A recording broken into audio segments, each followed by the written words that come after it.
19 Juli lalu, 2.400 sampel calon vaksin dari perusahaan asal Tiongkok, China Sinovac Biotech, tiba di Indonesia. Vaksin akan menjalani uji coba fase ketiga, yaitu disuntikan pada tubuh manusia. Uji coba akan dilakukan mulai Agustus mendatang. Menristek Bambang Brojonegoro menyebut, selain vaksin Sinovac dari Tiongkok, di tanah air para peneliti lembaga Eijkman juga tengah mengembangkan vaksin COVID-19 yang diberi nama vaksin merah putih. Jadi, paling tidak separuh dari kemampuan produksi nantinya harus berasal dari vaksin yang dikembangkan oleh Indonesia sendiri. Nah, mengenai unsur keselamatan, tentunya ini akan menjadi perhatian utama. Makanya dilakukan uji yang bertingkat-tingkat dari uji di animal, kemudian masuk praklinis dan uji klinis, dan tentunya yang Indonesia kita berupaya mengembangkan vaksin itu dengan menggunakan isolat virus yang memang bertransmisi di Indonesia. Kedatangan ribuan kandidat vaksin ini diharapkan mempercepat peluang produksi vaksin COVID-19 di tanah air. Uji klinis tahap 3 akan dilakukan selama 6 bulan. Sebagai salah satu lab yang ditunjuk untuk uji klinis, PT Bio Farma menyebut siap membuat 250 juta dosis per tahun. Rencananya uji klinis vaksin COVID-19 ini ditargetkan selesai pada Januari 2021. Sampai saat ini kami sudah menyiapkan 100 juta dosis per tahun siap, dan kita akan expand menuju 250 juta dosis per tahun. Tapi untuk tahap pertama, sesuai dengan target penyelesaian uji klinis Januari, pada saat selesai uji klinis dan izin edarnya keluar, kami sudah mentargetkan untuk bisa selesai sekitar 40 juta dosis per tahun. Untuk uji klinis di Kota Bandung, Koordinator Uji Klinis Vaksin COVID-19, Kusnandi Rusmil, mengatakan ada 1.620 sukarelawan yang sudah disiapkan. Nantinya, peneliti akan menjaring dulu siapa saja sukarelawan yang layak untuk mengikuti uji klinik. Nah, setelah itu selanjutnya akan dilakukan tindakan-tindakan penyuntikan yang akan dilakukan oleh Departemen Kesehatan. Uji klinis vaksin COVID-19 juga dilakukan di 2 negara lainnya, yaitu Bangladesh dan Brasil. Di Bangladesh, vaksin akan diberikan kepada 2.100 sukarelawan yang akan mengikuti uji klinis. Sementara di Brasil, 9.000 sukarelawan didaftarkan dalam uji klinis vaksin COVID-19. Uji klinis ini akan dilakukan di 12 lokasi di ibu kota negara Brasil dan beberapa negara bagian. Vaksin Sinovac sendiri telah diuji klinis dalam 2 tahap di Tiongkok. Tahap pertama, peneliti melakukan uji klinis terhadap 143 sukarelawan. Sementara tahap kedua, 600 orang dewasa mengikuti uji klinis. Sebagai regulator, BPOM juga akan mendampingi proses uji klinis hingga vaksin bisa diberikan izin siap edar. Ini tentu saja Badan POM menjamin protokol dari uji klinik ini adalah valid, ya. Kemudian juga nanti kami akan mendampingi proses uji klinik ini sehingga nanti ada percepatan pada saat pemberian izinnya. Tak hanya aspek keamanan, vaksin perlu diperhatikan betul. Penggunaan dan harga jual harus dirumuskan agar mampu menjangkau semua lapisan. Tim Liputan, Kompas TV. Bagaimana sebenarnya efektivitas dari vaksin dan mulai kapan ini? Kemungkinan, sekali lagi kemungkinan, karena ini masih dalam tahap pengujian. Vaksin ini sudah mulai bisa digunakan oleh masyarakat umum. Kita sudah tersambung melalui saluran telepon dengan Profesor Kusnandi Rusmil. Yang tadi Anda lihat, Profesor Kusnandi adalah Ketua Tim Riset FK Unpad Bandung, sekaligus Koordinator Uji Klinis Vaksin COVID-19. Dan juga dengan sambungan daring ada Profesor Amin Subandrio, Direktur Lembaga Biologi Molekuler Eijkman. Selamat pagi, Prof. Prof. Kusnandi dan Prof. Amin. Selamat pagi. Prof. Amin, saya izin ke Prof. Kusnandi dulu karena Prof.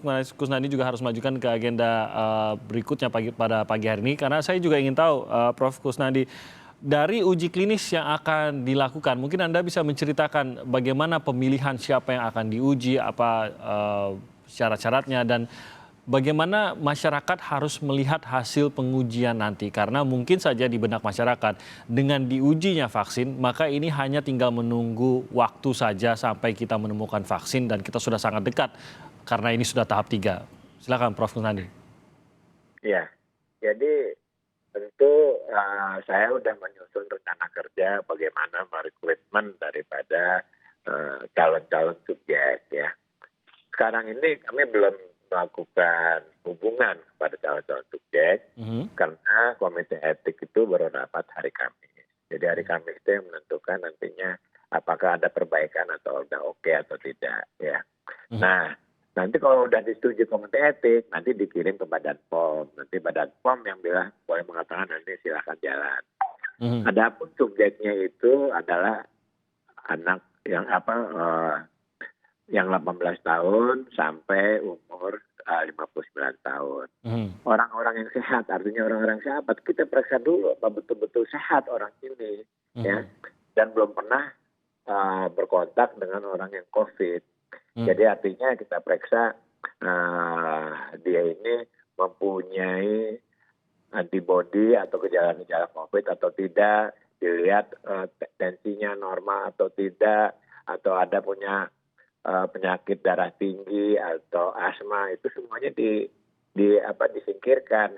Apakah dia itu mempunyai penyakit gangguan imunologi, itu juga akan disingkirkan itu dengan anamnesa yang telah dibuat standar untuk kriteria-kriteria siapa yang bisa masuk. Ada kriterianya. Jadi itu relawankah atau memang dipilih begitu, Prof? Betul-betul orang-orang yang sehat gitu. Ya. Secara sukarela mengajukan atau bagaimana, Prof? Center, ya. Center pertama itu di Fakultas Kedokteran yang di Jalan Ekman. Center kedua itu yang di Batu Ukur di Unpad, dan yang 4 center lainnya yaitu di Puskesmas. Ya, tiap-tiap center kita udah bikin suatu grup-grup yang untuk melaksanakan penelitian-penelitian ini. Kita ada 12 dokter spesialis penyakit dalam, dokter anak yang udah biasa berkonsultasi, dan ada 30 lebih dokter-dokter umum. Kemudian perawat-perawat tentu lebih banyak lagi, dan sekretariat. Nah, itu semuanya udah dilatih untuk mempersiapkan uji klinis ini, gitu. Ada kriteria-kriterianya semuanya. Oke. Begitu. Jadi Kamis baru akan ditentukan oleh komite etiknya. Nah, kalau udah umpamanya udah dapat izin, kami baru akan memberikan brosur kepada calon-calon subjek. Karena kami ada mempunyai sentra-sentra penelitian itu, kami kan udah biasa tuh di daerah tersebut. Sehingga kami udah ada kontak-kontak, ya, melalui bidan, melalui petugas kesehatan, ya. Nah, kita akan memberikan brosur-brosur, siapa yang ingin ikut silakan ikut, termasuk petugas daripada Universitas Pajajaran, termasuk mahasiswa kalau barangkali ada yang mau ikut, para dokter, ya, karyawan rumah sakit, silahkan gitu loh. Ya. Jadi mendaftarkan begitu ya, mendaftarkan diri begitu ya?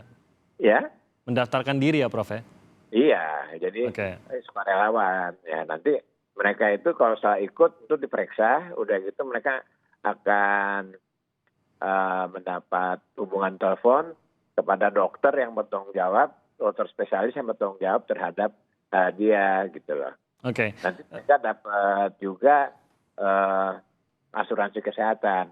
Kalau sakit silahkan berhubungan dengan dia mau kemana aja silahkan gitu. Nanti kita yang akan berhubungan dengan dokter tersebut, yang tim dari Hasan Sadikin ini yang dari Unpad ini yang akan berhubungan dengan dokter yang tempat dia berobat itu kalau terjadi apa-apa. Ya.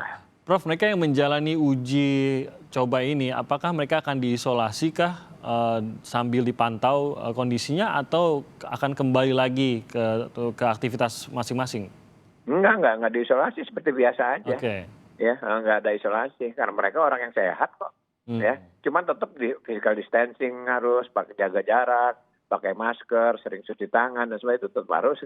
Petugas-petugas kita semuanya juga begitu. Makanya ini lama penelitian ini, karena kita menggunakan cara-cara yang udah ditentukan untuk COVID ini, physical distancing, jaga jarak dan sebagainya. Jadi dalam rekrutmen itu semuanya begitu. Kita juga pakai APD dan sebagainya.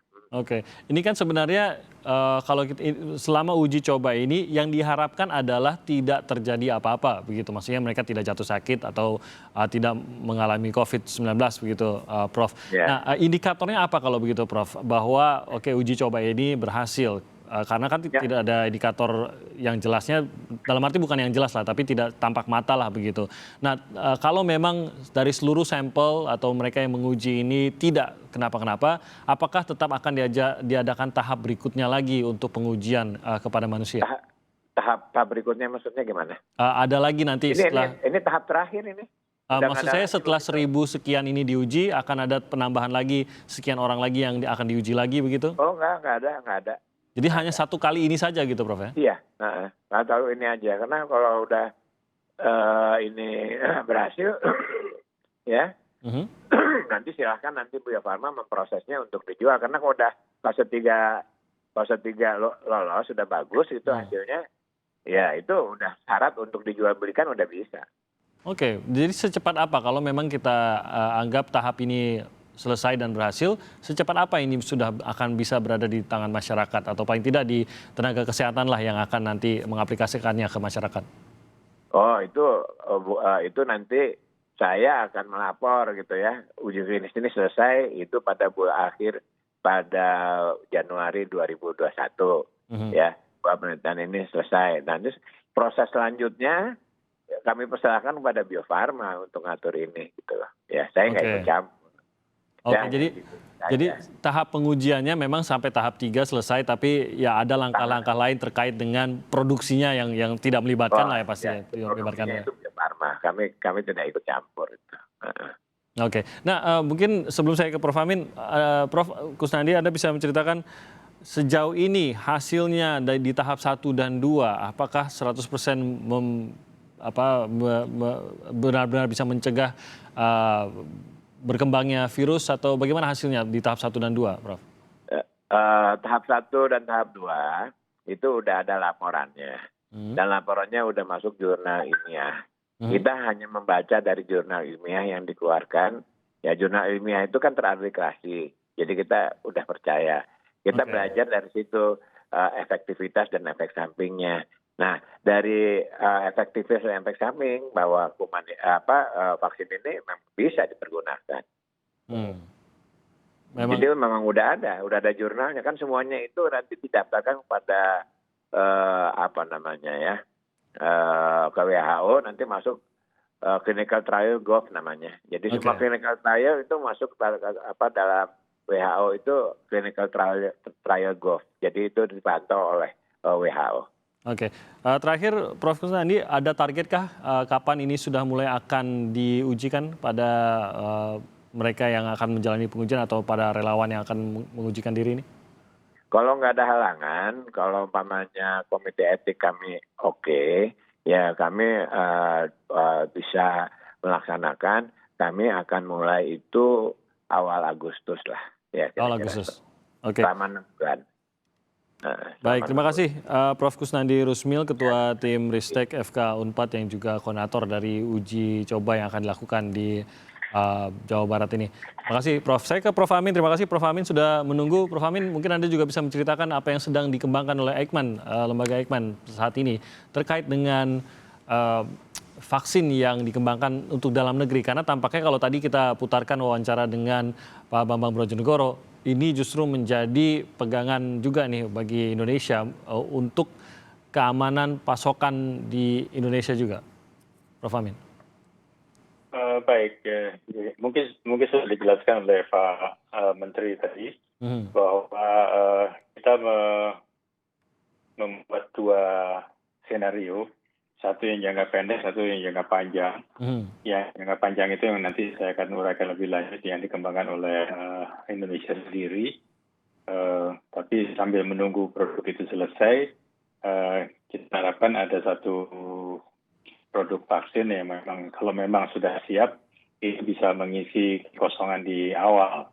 Nah, itu yang kemudian diadopsi dengan melakukan uji klinik beberapa produk vaksin yang dihasilkan di luar negeri, selain Sinovac ini.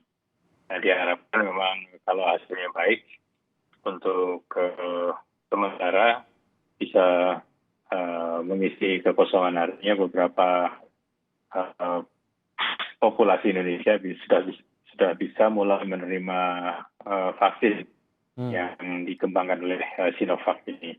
Tapi di sisi lain, karena kita tetap harus memiliki kemampuan untuk memproduksi vaksin sendiri, maka yang dikembangkan oleh Ekman itu berjalan terus. Dan artinya akan sifatnya komplementer dengan yang sekarang sudah mulai diuji klinik di Bandung ini ya. Yang dari Eijkman sendiri sudah sampai tahap apa, Pak? Saat ini kalau dihitung dalam persentasenya mungkin ya sekitar 30%. Oke. Tapi 30% itu adalah boleh dikatakan fondasinya. Jadi betul-betul yang menjadi dasar pengembangan suatu vaksin, yaitu kita mengembangkan antigennya.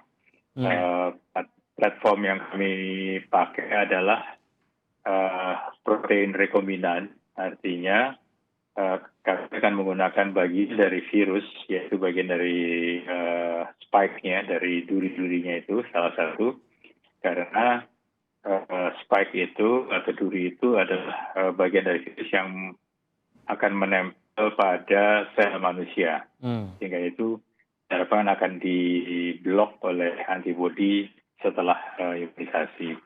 Kemudian protein yang kedua adalah protein N, nukleokapsid. Protein itu yang menentukan apabila virus ini sudah masuk ke dalam sel, maka nukleokapsid ini akan menentukan apakah materi genetik dari virus itu, yaitu RNA, akan dilepaskan ke dalam sel manusia. Nah, itu juga akan diblok, sehingga kalau si virus berhasil masuk ke dalam sel, maka dia tidak bisa replikasi karena kita blok RNA ya. Nah, dua protein itu, N dan S, sudah berhasil kami amplifikasi dari virus yang memang beredar di Indonesia. Ya, jadi kami sudah punya beberapa isolat virus itu, kemudian diamplifikasi, kemudian dimasukkan dalam satu vektor untuk kemudian dimasukkan lagi ke dalam satu sel mamalia. Ya, yang kita harapkan sel mamalia itu akan memproduksi protein rekombinan tadi. Oke, baik. Mungkin masyarakat juga ingin tahu mengapa ada begitu banyak pihak yang mengerjakan vaksin. Apakah sama satu vaksin dengan yang lain, dan apakah akan sama kalau vaksin itu berasal dari Indonesia karena diteliti dengan virus yang berkembang di Indonesia, dengan vaksin yang dikembangkan di luar negeri karena diteliti dengan virus yang berkembang di luar negeri. Nanti mungkin Prof. Hamini bisa menjawab hal tersebut. Tapi kita akan jeda sebentar. Kami akan segera kembali dengan pembahasannya usai jeda berikut.